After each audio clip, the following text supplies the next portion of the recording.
Filter is an array method that goes through the elements in an array and only returns those that meet the condition that you give it.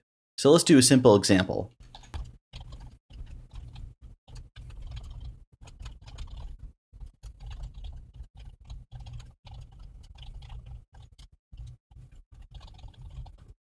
What we're going to see here now is the filter method going through each of these elements in this array and only returning those that have a length of over 8. And we see that we get back Scuba Steve and Moist Critical.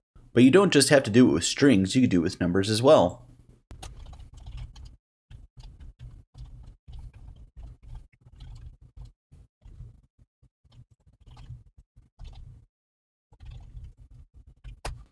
And we see here that we're going through this array of numbers and we're only returning those that are greater than the value of 8.